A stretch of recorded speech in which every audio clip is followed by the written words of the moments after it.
আসসালামু আলাইকুম guys. So finally Bangladesh স্বাধীন হয়েছে, সেই উপলক্ষে আমরা মিষ্টি খুঁজতেছি। মালয়েশিয়াতে মিষ্টি খুঁজে পাইতেছি না। স্বৈরাচারী শাসকের পতনের 1 ঘন্টার মধ্যেই মালয়েশিয়া সব জায়গায় মিষ্টি শেষ হয়ে গেছে।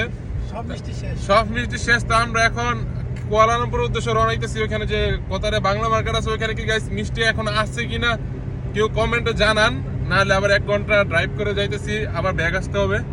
তো মালয়েশিয়া এখন কোথায় মিষ্টি পাওয়া যাবে একটু কমেন্টে জানান। এদিকে যত বাংলাদেশি দোকান আছে সব দোকানে মিষ্টি শেষ। তো ভাইয়েরা মিষ্টি না পেলে কি করবেন আজকে?